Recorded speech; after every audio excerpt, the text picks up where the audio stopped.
Hello, everyone. What I wanted to talk about this week is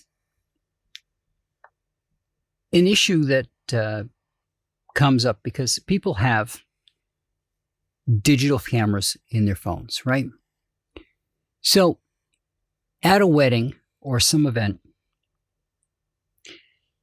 in the past, people would put out either little film cameras or they became little digital cameras for guests to take photographs at the wedding. And now everybody has a camera in their phone. But here's the problem with that. From my perspective, when I am out taking photographs, I'm always thinking about the next shot, getting the best shot. Where do I need to be to get the next shot? What's coming up next? While I'm thinking all that, I am not participating in the event. I'll give you an example.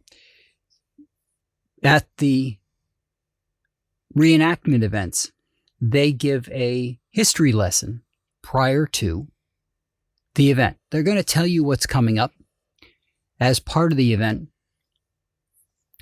And if that is separate from the action itself, for example, if they tell you what's coming up and then you walk to where the event's going to be, I can participate in that.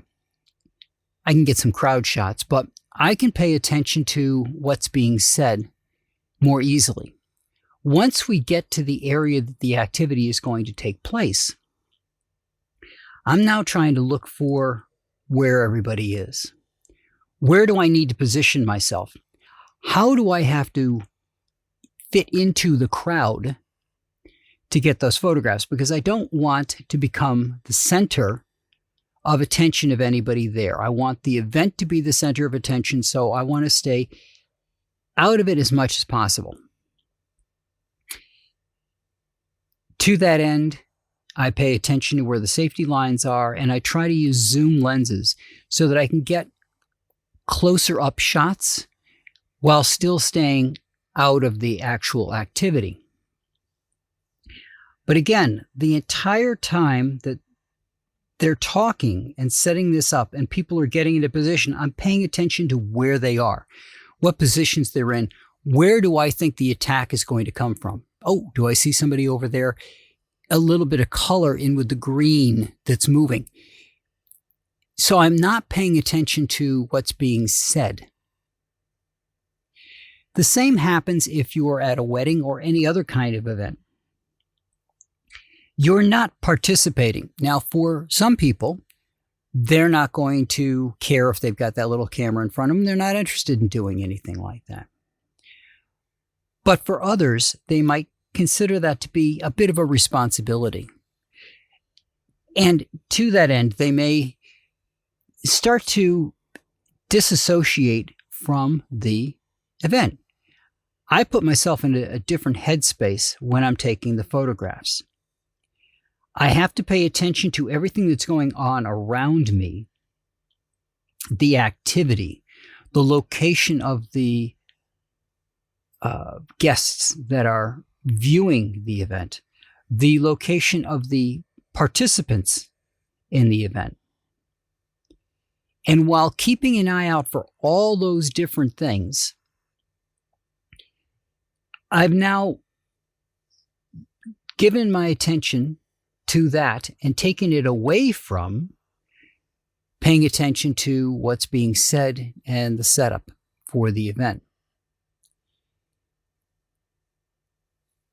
That means that I will get good photographs, but it also means that I lose out on what's being said, the setup for the event, the information that I would have gotten had I been able to listen to that and set up my photographs.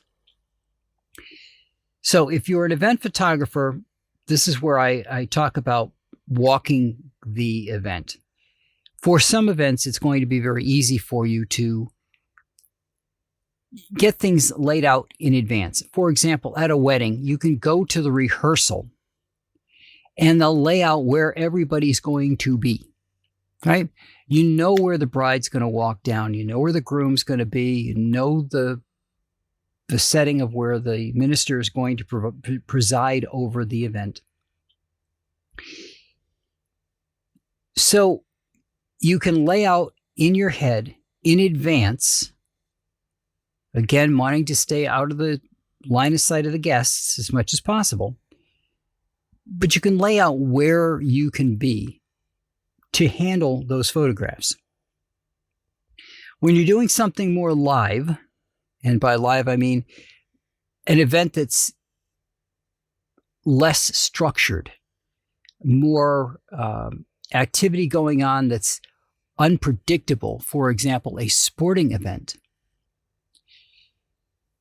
you're paying attention to that. And that's why if you've got somebody who's taking photographs of an event and they're taking a photograph of their kid, they'll probably miss everything else that's going on besides their kid. Now, that's not to say, as a parent, that you're not probably paying more attention to your kid than you are the event itself. But this requires a clarity of focus to make sure that you're getting what are the best shots that you can get. So keep that in mind if you are having an event, and ask people to help by taking photographs at the event. That sometimes the best person to take the photographs at the event is someone who is not there to celebrate the event. It's someone who is there to capture the event, and all of their attention and focus is on capturing the event and not paying attention to any of the extraneous stuff, the celebration itself. But from the perspective of taking the photographs, it's extraneous to the purpose, which is to capture that event and memorialize it for all time. So just bear that in mind. I think it's great that people have cameras and things that they can use to take photographs of events as they come up, because it's a lot easier to carry a phone around sometimes than it is to carry a camera around your neck. But at the same time, paying attention to life, paying attention and participating in what's going on around you is also very important. So if you're going out to celebrate somebody's wedding, put the phone away. Put it aside. Let the photographer that's there to do their job do their job. And if you want to get a snap here and there, by all means, but make sure that you are there celebrating them and not worried about your Instagram feed. And that's what I got for you guys this week, and I will talk to you all next week.